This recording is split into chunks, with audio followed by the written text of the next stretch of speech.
ಚಿಕ್ಕೋಡಿ ಶೈಕ್ಷಣಿಕ ಜಿಲ್ಲೆಯ ಎಸ್ಎಸ್ಎಲ್ಸಿ ಪ್ರತಿಭಾವಂತ ವಿದ್ಯಾರ್ಥಿಗಳ ಕಾರ್ಯಾಗಾರ. ವಿದ್ಯಾರ್ಥಿಗಳು ಪರೀಕ್ಷೆಯಲ್ಲಿ ಹೆಚ್ಚು ಅಂಕ ಗಳಿಸುವುದಷ್ಟೇ ಗುರಿಯಲ್ಲ, ಉತ್ತಮ ಅಂಕಗಳೊಂದಿಗೆ ಜೀವನ ರೂಪಿಸಿಕೊಳ್ಳಲು ಹೊಸ ಹೊಸ ಕೌಶಲ್ಯಗಳನ್ನು ಬೆಳೆಸಿಕೊಳ್ಳಬೇಕು. ಸ್ಪರ್ಧಾತ್ಮಕ ಪರೀಕ್ಷೆಗಳತ್ತ ಗಮನ ಹರಿಸಿ ಸವಾಲುಗಳನ್ನು ಧೈರ್ಯದಿಂದ ಎದುರಿಸಬೇಕು ಎಂದು ಸಂಸದೆ ಪ್ರಿಯಾಂಕಾ ಜಾರಕಿಹೊಳಿ ಹೇಳಿದರು.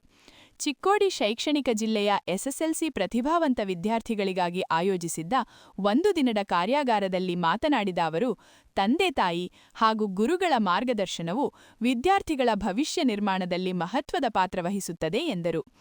ಪರೀಕ್ಷಾ ಸಮಯದಲ್ಲಿ ಒತ್ತಡಕ್ಕೆ ಒಳಗಾಗದೆ ಆರೋಗ್ಯ ಕಾಪಾಡಿಕೊಂಡು ಶಾಂತ ಮನಸ್ಸಿನಿಂದ ಅಧ್ಯಯನ ಮಾಡುವಂತೆ ಸಲಹೆ ನೀಡಿದರು. ಶಿಕ್ಷಕರು ಮಕ್ಕಳ ಮೇಲೆ ನಿಗಾ ಇಟ್ಟು ಅವರಲ್ಲಿರುವ ಪ್ರತಿಭೆಯನ್ನು ಗುರುತಿಸಿ ಉತ್ತೇಜಿಸಬೇಕು ಎಂದರು. ಈ ಸಂದರ್ಭದಲ್ಲಿ ತಮ್ಮ ತಂದೆಯವರಾದ ಸಚಿವ ಸತೀಶ್ ಜಾರಕಿಹೊಳಿ ಅವರ ಕಾರ್ಯವನ್ನು ಉಲ್ಲೇಖಿಸಿದ ಅವರು, ಪ್ರತಿಭಾವಂತ ಮಕ್ಕಳು ಉನ್ನತ ಹುದ್ದೆಗಳನ್ನು ಅಲಂಕರಿಸಬೇಕು ಎಂಬ ಉದ್ದೇಶದಿಂದ ಜಾತ್ಯತೀತವಾಗಿ ಎಲ್ಲ ಮಕ್ಕಳಿಗೂ ಸಮಾನ ಅವಕಾಶ ದೊರೆಯುವಂತೆ ರಾಜ್ಯದ 12 ಕಡೆಗಳಲ್ಲಿ ಉಚಿತ ಕೋಚಿಂಗ್ ಸೆಂಟರ್ಗಳನ್ನು ಆರಂಭಿಸಲಾಗಿದೆ. ಈ ಉಚಿತ ತರಬೇತಿ ಸೌಲಭ್ಯವನ್ನು ವಿದ್ಯಾರ್ಥಿಗಳು ಸದುಪಯೋಗಪಡಿಸಿಕೊಳ್ಳಬೇಕು ಎಂದು ತಿಳಿಸಿದರು. ಪರಿಶ್ರಮವೇ ಯಶಸ್ಸಿನ ಗುಟ್ಟು. ಜೀವನ ಪೂರ್ತಿ ಕಲಿಯುವ ಮನೋಭಾವ ಹೊಂದಿದಾಗ ಮಾತ್ರ ಮಹತ್ವದ ಸಾಧನೆ ಸಾಧ್ಯ. ವಿದ್ಯಾರ್ಥಿಗಳು ದೇಶದ ಅಮೂಲ್ಯ ಆಸ್ತಿಯಾಗಬೇಕು ಎಂದು ಅವರು ಪ್ರೇರಣಾದಾಯಕವಾಗಿ ಹೇಳಿದರು.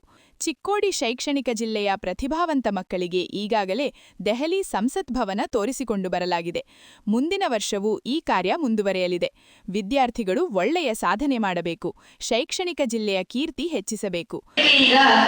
ಈಗಾಗಲೇ ಶಿಕ್ಷಕರು ತಮಗೆ ಹೇಳಿದ್ದಾರೆ, 625 ಅಂಕಗಳನ್ನು ತಾವೆಲ್ಲರೂ ಇಲ್ಲೆಲ್ಲರೂ ಮೆರಿಟ್ ಮೇಲೆ ಬಂದಿದ್ದೀರಾ. ಮುಂದಿನ ತಮ್ಮ ಅವಕಾಶಗಳು ಸಾಕಷ್ಟು ಬರ್ತವೆ.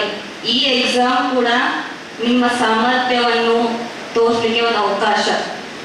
ಮುಂದೆ ಕೂಡ ಬರ್ತವೆ, ಸವಾಲುಗಳು ಬರ್ತವೆ. ಅದನ್ನು ನೀವು ಹೇಗೆ ಎದುರಿಸ್ತೀರಾ ಅದು ನಿಮಗೆ ಬಿಟ್ಟಿದ್ದು. ಬಿಕಾಸ್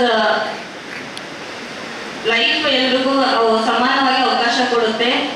ಮ್ಯಾನ್ಯುವಲ್ ಎಲ್ರಿಗೂ ಬರಲ್ಲ. ಆದರೆ ಮ್ಯಾನ್ಯುವಲ್ ಅಂತಂದಿದ್ರೆ ನಿಮ್ಮ ಗುರುಗಳು, ನಿಮ್ಮ ಪೇರೆಂಟ್ಸ್, ನಿಮ್ಮ ಪೋಷಕರು, ಅವರಿಗೆ ನಿಮ್ಮ ಸರಿಯಾದ ದಾರಿ ತೋರಿಸ್ತಾರೆ. ಈಗ ಎಕ್ಸಾಮ್ ಮೇಲೆ ಕಾನ್ಸಂಟ್ರೇಟ್ ಮಾಡಿ, ಸಾಕಷ್ಟು ಸ್ಟ್ರೆಸ್ ತಗೊಳಕ್ ಹೋಗ್ಬೇಡಿ. ಸಾಕಷ್ಟು ಮೆಡಿಟೇಷನ್, ತಮ್ಮ ಆರೋಗ್ಯದ ಬಗ್ಗೆ ಗಮನ ಕೊಡಿ. ಬೆಳಗ್ಗೆ ತಾವೆಲ್ಲರೂ ಬೇಗನೆ ಎದುರ್ತೀರಿ ಅಂತ ನನಗೆ ಗೊತ್ತು. ಯಾಕಂದರೆ ಸ್ಟಡಿ ಅವರ್ಸ್ ಭಾಳ ಮುಖ್ಯ. ಮೈಂಡ್ ಭಾಳ ಫ್ರೆಶ್ ಇರುತ್ತೆ, ಫೋಕಸ್ಡ್ ಆಗಿರುತ್ತೆ. ಸರ್ ಹೇಳಿದ್ರು ವೇವ್ ಲೆಂತ್ ಹೆಂಗೆ ವರ್ಕ್ ಮಾಡುತ್ತೆ ಅಂತ.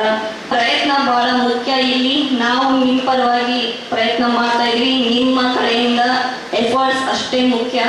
ಉಪನಿರ್ದೇಶಕ ಆರ್.ಎಸ್. ಸೀತಾರಾಮ ಮುಂಬರುವ ಪರೀಕ್ಷೆಗಳನ್ನು ಶಿಸ್ತು ಹಾಗೂ ಸಂಯಮದಿಂದ ಎದುರಿಸಿ ಉತ್ತಮ ಸಾಧನೆ ಮಾಡಬೇಕು ಎಂದು ತಿಳಿಸಿದರು. ಚಿಕ್ಕೋಡಿ ಜಿಲ್ಲೆಯಲ್ಲಿ ಒಂದು ಐತಿಹಾಸಿಕವಾದಂತಹ ಇತಿಹಾಸವನ್ನು ಕೂಡ ಇನ್ನ ಬರುವಂತ ಫಲಿತಾಂಶದಲ್ಲಿ ತಾವು ಬರೀತಾ ಇದ್ದೀರಿ.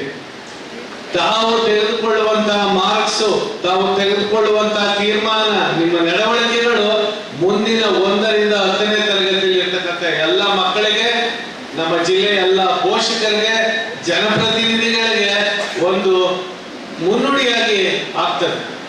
ಪ್ರೀತಿಯ ಮಕ್ಕಳೇ, ನಿಮ್ಮ ಮಾರ್ಕ್ಸು ಈಗೇನು ತಗೊಳ್ಳಕ್ಕೆ ನೀವು ಹೊರಟಿದ್ದೀರಿ, ನೀವು ಟೆನ್ಷನ್ ಮಾಡ್ಕೊಳ್ಳಿ.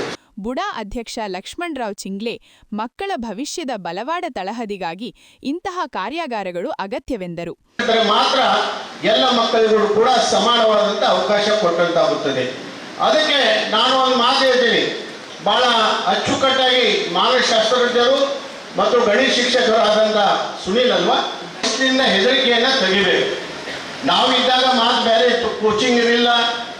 ನಾನು 73ರಲ್ಲಿ SSC ಆದಾಗ, ಪಾಸ್ ಆದಾಗ ಪೇಪರ್ದಲ್ಲಿ ನಮ್ಮ ನಂಬರ್ ಬರುವಾಗ, ಪೇಪರ್ ಬಂದ ಕೂಡಲೇ ನಾನು ಫಸ್ಟ್ ಕ್ಲಾಸ್ ಅದೀನಿ, ಸೆಕೆಂಡ್ ಕ್ಲಾಸ್ ಅದೀನಿ ನೋಡಬೇಕಾಗಿತ್ತು. ಅವಾಗ 10th ರಿಸಲ್ಟೇ ಪೇಪರ್ನಲ್ಲಿ ಬರೋದು. ಈಗಂತೂ ಸಂಖ್ಯೆ ಹೆಚ್ಚಾಗಿರೋದು ಸಾಧ್ಯ ಇಲ್ಲ. ಅದಕ್ಕೆ ನಾವು ಸೆಕೆಂಡ್ ಕ್ಲಾಸಲ್ಲಿ ಪಾಸ್ ಆದರೂ ಕೂಡ ನಮ್ಮಲ್ಲೇ ಇಡೀ ಓಣಿಗೆ ಸಕ್ಕರೆ ಬಿಡ್ತಿದ್ರು ಸೆಕೆಂಡ್ ಕ್ಲಾಸಲ್ಲಿ ಪಾಸ್ ಆದರೆ. ಅಂಥ ಸ್ಥಿತಿ ಬಂದಲ್ಲಿತ್ತು. ಈಗ ಮಕ್ಕಳು 99 ಅಲ್ಲ, 100ಗೆ ಕೈ ಎತ್ತಿದ್ರಲ್ಲ, 625ಕ್ಕೆ 625 ಜನ ತೆಗೆದಿದ್ದಾರೆ ಅಂದಾಗ 70% ವಿದ್ಯಾರ್ಥಿಗಳು ಕೈ ಮ್ಯಾಗ ಎತ್ತಿದ್ದಾರೆ. ಅಂದ್ರೆ ಆ ದಿಕ್ಕಿನಲ್ಲಿ ಅವರು ಅವರು ಸಾಕ್ತಾರೆ ಅನ್ನೋದು ಬಹಳ ಮುಖ್ಯ. ಕಾರ್ಯಕ್ರಮದಲ್ಲಿ ಡಯಟ್ ಪ್ರಾಚಾರ್ಯ ಸಂಜು ಹುಲ್ಲೊಳ್ಳಿ, ಬಿಸಿಯೂಟ ಯೋಜನಾಧಿಕಾರಿ ಮಹಾದೇವ ಜನಗೌಡರ, ಶಿಕ್ಷಕ ರಾಜು ದೇವಋಷಿ, ಕ್ಷೇತ್ರ ಶಿಕ್ಷಣಾಧಿಕಾರಿ ಪ್ರಭಾವತಿ ಪಾಟೀಲ, ಎಂಆರ್ ಮುಂಜಿ, ಮಹಾದೇವಿ ನಾಯಿಕ, ಮುಖಂಡ ರುದ್ರಪ್ಪ ಸಂಗಪ್ಪಗೋಳ, ಸಂಸದೆ ಆಪ್ತ ಸಹಾಯಕ ರಾಮಕೃಷ್ಣ ಪಾನಬುಡೆ ಸೇರಿದಂತೆ ಹಲವರು ಉಪಸ್ಥಿತರಿದ್ದರು.